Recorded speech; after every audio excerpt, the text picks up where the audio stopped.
Eclesiastes 11:9, amém? A palavra de Deus diz assim: Jovem, alegra-te na tua mocidade, sê feliz o teu coração nos dias da tua juventude. Segue os caminhos que o teu coração indicar e todos os desejos dos teus olhos. Saibas, contudo, que tudo quanto fizeres passará pelo julgamento de Deus. Amém? Podem se assentar, eu estarei lendo mais uma passagem rápida aqui. Gálatas capítulo 6, versículo 7 ao 9 diz assim: Não vos enganeis, Deus não se permite zombar. Portanto, tudo que o ser humano semear, isso também colherá. Pois quem semeia para a sua carne, da carne colherá ruína. Mas quem semeia para o Espírito, do Espírito colherá a vida eterna. E não nos desfalecemos de fazer o bem, pois se não desistirmos, colheremos no tempo certo. 1 Coríntios 3, 16 e 17 diz: Não sabeis que sois santuário de Deus, e que o seu Espírito habita em vós? Se alguma pessoa destruir o santuário de Deus, este o destruirá, pois o santuário de Deus que sois vós é sagrado. Amém? Eu gostaria de convidar vocês a fazer exercitar um pouco a imaginação. Como o tempo é um pouco mais curto, a gente vai iniciar a parte inicial aqui com a nossa imaginação. Eu gostaria que você imaginasse que eu tenho uma maçã na minha mão. E essa maçã, ela se chama Sansão. E essa maçã, ela vai passar de mão em mão aqui nesta noite. E ela vai passar aqui, chegou na segunda-feira, chegou ali naquele banco vazio ali, tem alguém ali que se chama Dalila naquele banco vazio, imagine. A Dalila foi lá e deu uma mordidinha na maçã. Aí foi andando um pouquinho essa maçã, foi, passou na mão de vários irmãos, chegou em mais uma Jezabel. Jezabel foi lá e deu mais uma mordidinha na maçã. E ali essa maçã passou pela mão de várias pessoas. E várias pessoas foram dando uma mordidinha aqui, uma mordidinha ali, até que essa maçã ficou assim.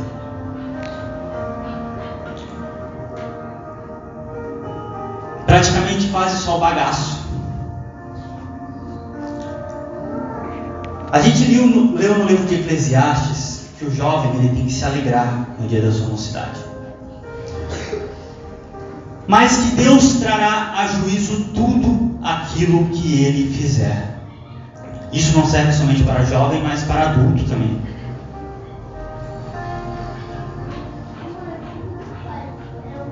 Eu tenho certeza que você já entendeu sobre o que essa maçã está se tratando. A maçã que vai passando de mão em mão, um vai dando uma mordidinha, outro uma palpadinha, outros vai dando uns tapas, outros joga no lixo como se não servisse para nada. Vão humilhando até que essa maçã se sente só o bagaço. E a realidade é que muito do que essa maçã está sofrendo é a lei da semeadura. Por quê? Ela se deixou passar pela mão de um, outro e outro. Ela se deixou chegar ao ponto de se tornar um bagaço. A palavra de Deus disse que de Deus não se zomba. Tudo o que o homem plantar vai colher. Essa maçã foi passando de mão em mão e chegou num estado da vida dela que, olhando aqui, será que tem salvação? Será que tem saída? E aí a gente vai lá e olha uma outra maçã. E eu gostaria de perguntar para vocês: se eu colocasse para vocês a opção de escolher entre as duas maçãs, qual maçã que vocês escolheriam para se alimentar? Por favor, seja sincero, eu gostaria que alguém me falasse aqui. A inteira? Mas será que essa maçã está realmente inteira?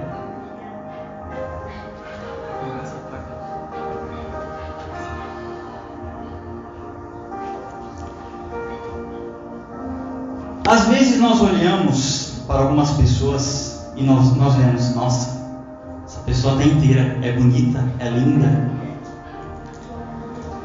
Mas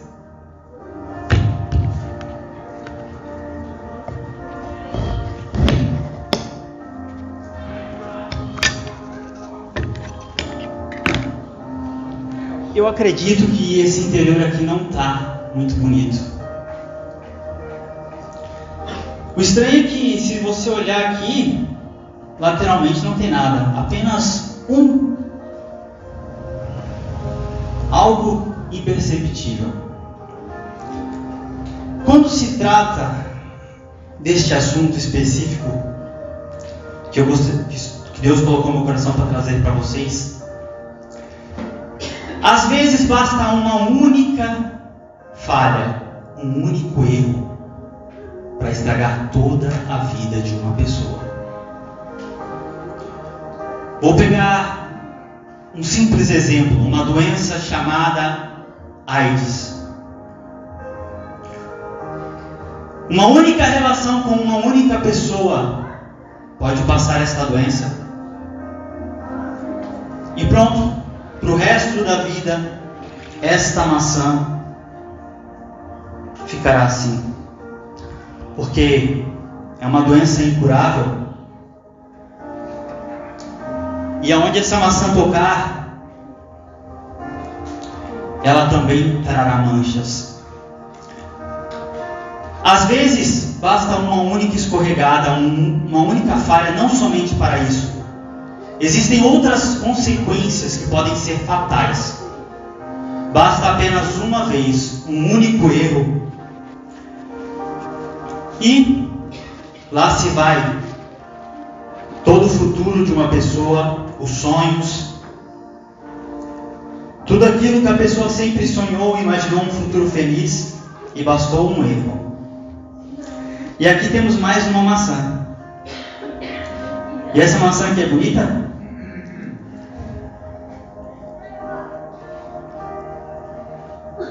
É bonita, mas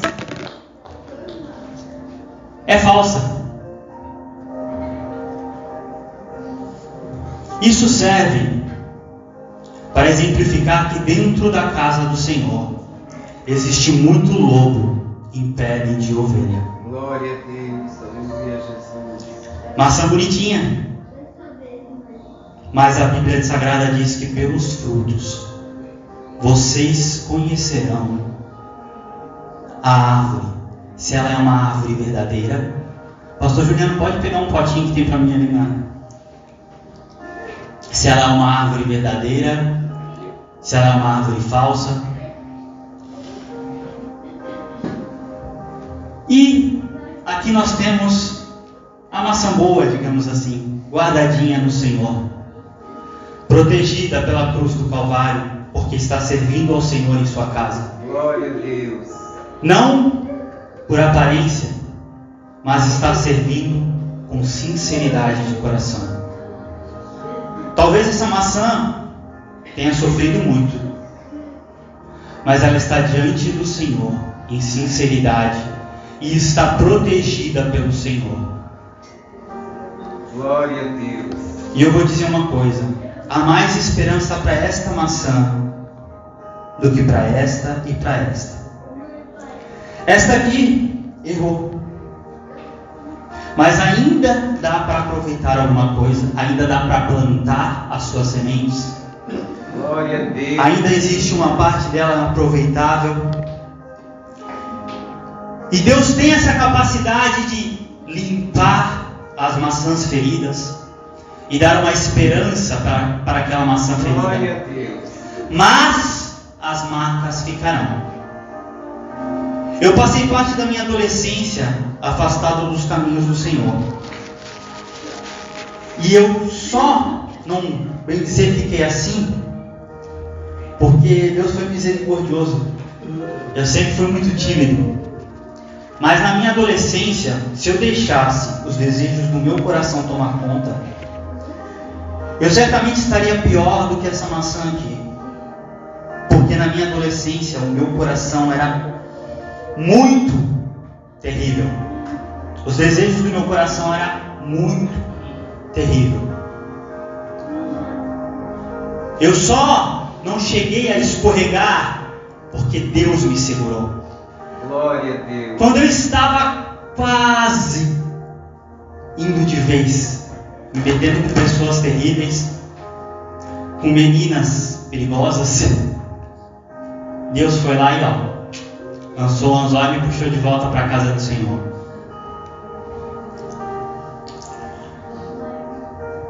Mas eu quero que você reflita bem sobre isso. Não se deixe tratar como um simples objeto, porque todas as experiências que você passar nessa vida vão te deixar marcas para o resto da vida. O pouco tempo que eu tive afastado da casa do Senhor, eu fiquei um pouco parecido com essa maçãzinha aqui. Eu carrego marcas nas minhas lembranças, que me doem na alma. Por mais que eu implore ao Senhor para esquecer, aquilo vai ficar, não adianta. É a lei da semeadura. Deus é misericordioso, Ele perdoa os nossos pecados, Ele nos estende as mãos, mas aquilo que a gente plantar, a gente vai colher. Glória a Deus, aleluia. A Bíblia Sagrada, ela diz que nós somos o templo do Espírito Santo. Também diz que Deus tem ciúmes deste templo, e que este templo, ele não deve se prostituir. Eu gostaria que você imaginasse um templo desses deuses gregos, tipo um Zeus da vida aí. Na mitologia grega, ele é um deus terrível. Agora você imagina chegar dentro de um templo desse e começar a quebrar tudo. E lá está o Zeus lá com o raio na mão. O que será que ele faria? A Bíblia diz que nós somos o templo de Deus.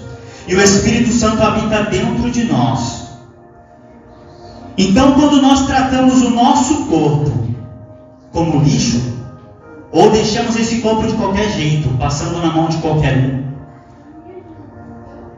é como se nós chegássemos diante do nosso Deus, que é santo, justo, o verdadeiro juiz da humanidade, e nós começássemos a dentro do templo dele quebrar tudo, bagunçar, jogar lixo no chão. Aleluia. Adolescente e jovem, eu sei que não é fácil esperar. Eu voltei para a igreja em 2010 e faz 13 anos que eu nem beijo na minha boca mais, 13 anos. Não é fácil esperar, mas é muito mais terrível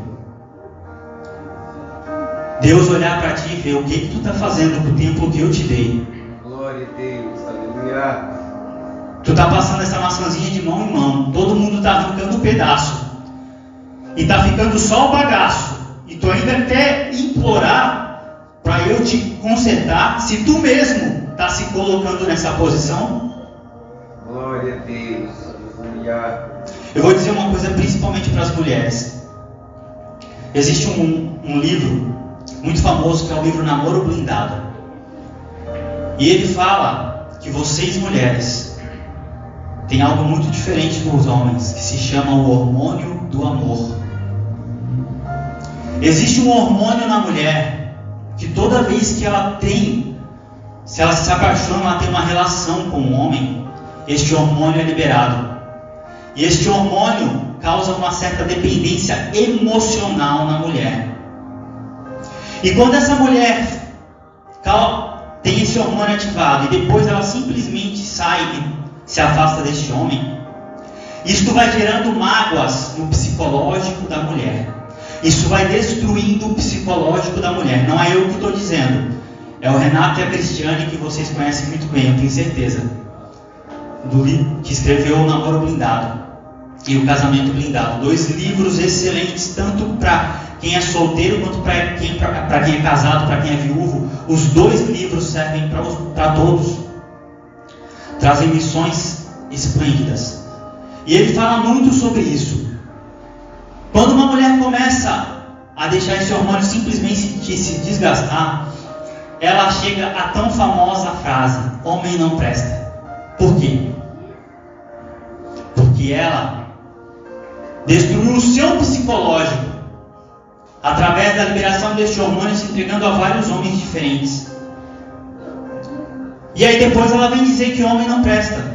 Mas a realidade é que foi uma falha, tanto dela como do homem também. Nós temos acesso à internet, tem uma frase muito famosa na internet que rola bastante, que diz o seguinte: quando você está namorando alguém que você não tem a intenção de se casar com essa pessoa, você está namorando a futura esposa de outra pessoa, ou você está namorando o futuro esposo de outra pessoa. Se a gente pensasse um pouco nisso, a gente talvez refletisse um pouco sobre isso, a gente talvez se guardasse um pouquinho mais. Eu mandei ali no grupo algumas passagens bíblicas, eu não sei se vocês chegaram a ler, mas o apóstolo Paulo vem falar também sobre o jugo desigual. Ele diz o seguinte: não vos ponham em jugo desigual com os descrentes, porque não existe comunhão entre a luz e as trevas. O Yin e o Yang, tão famoso aí no mundo, é uma coisa que não tem nada a ver com aquele que conhece a palavra de Deus. O cristianismo não tem nada a ver com isso. Não existe comunhão entre o bem e o mal. Não existe comunhão entre aquele que serve a Deus e o ímpio. O apóstolo Paulo vem até falar lá em 1 Coríntios 7 que, se por acaso alguém se converter e o seu esposo ou a sua esposa for descrente, se essa pessoa for um bom companheiro, não se separe. Mas aí é se já for casado. Do contrário, de jeito nenhum. E em 1 Coríntios 7 ele fala algo muito maravilhoso para quem é solteiro. Porque a gente que é solteiro geralmente se sente inferior por não ter alguém. E o apóstolo Paulo fala o seguinte: bom seria que vocês nem se casassem, mas por causa da carência, do desejo, do fogo que existem dentro de vocês, se vocês não se conter, se casem. Mas saibam que aquele que é solteiro, ele tem uma liberdade muito maior de fazer a obra de Deus. O solteiro, ele não tem obrigação de dar atenção para o seu esposo ou para a sua esposa. Então ele tem a liberdade de ir fazer evangelismo junto com a mocidade, ele tem a liberdade de entregar panfleto, de estudar a palavra com muito mais afinco, de se dedicar muito mais à obra do Senhor. Porque lá em 1 Coríntios 7 ele vai dizer o seguinte: enquanto que o solteiro se preocupa em como há de agradar o Senhor, o casado ele tem que se preocupar em como agradar o seu esposo ou a sua esposa. A maior missão daquela pessoa que é casada na obra do Senhor é o seu casamento. Quer fazer uma obra do Senhor linda e é casado, não tem tanto tempo, cuide do seu casamento. Seu casamento é a maior preciosidade que Deus colocou na tua mão para você administrar e através deste casamento gerar frutos para o reino de Deus. Eu creio que a mensagem ficou bem clara, foi isso que Deus tocou no meu coração. E mais uma coisa, naqueles textos lá que eu coloquei lá, tem um texto que diz assim: nunca diga que de Deus eu estou sendo tentado, porque cada um é tentado pelos próprios desejos do seu coração. O meu coração já tentou me derrubar centenas de vezes. Esse ano mesmo eu vou dizer que foi o ano mais terrível para mim. Foi bem complicado. Deus não se deixa tentar e a ninguém tenta, a palavra de Deus diz. Mas cada um é tentado e engodado pelo próprio coração. E a palavra ali vai dizer na sequência: se essa pessoa dar espaço, então o pecado tomou ocasião. E o pecado sendo gerado, gera a morte. Então, jovem, adolescente, medite bem naquilo que você vai fazer na sua vida, porque tudo tem uma consequência. E antes de eu terminar aqui, que já passou, já está em 21 minutos já aqui, eu quero contar um testemunho sobre o meu primeiro beijo. Foi um testemunho. Por quê? Eu era adolescente, eu era bem novinho. E eu tinha o sonho de que o meu primeiro beijo seria numa pessoa que eu amava. Eu tinha aquela ilusão da Disney, digamos assim, que seria minha princesa encantada. E o meu primeiro beijo foi roubado de mim. Aquilo me magoou muito. Vocês vão achar estranho um homem dizer que ficou magoado por ter um beijo roubado, mas aquilo me magoou. Então, você que está crescendo aí, adolescente, jovem, nunca roube nada de ninguém nesse sentido. Sempre respeite, porque por mais que possa não parecer, isso pode magoar muito uma pessoa. Eu fiquei por muitos anos remoendo isso no meu coração, porque eu tinha um sonho. Parecia bobo, mas aquilo me magoou. Então não faça isso com ninguém. Sempre com consentimento. Dependendo da idade, com o consentimento dos pais. Porque quem é muito novinho tem que ter o consentimento dos pais para começar uma relação. Amém? Eu deixo essa palavra para a meditação de todos vocês. E as palmas vão para Jesus Cristo. Amém?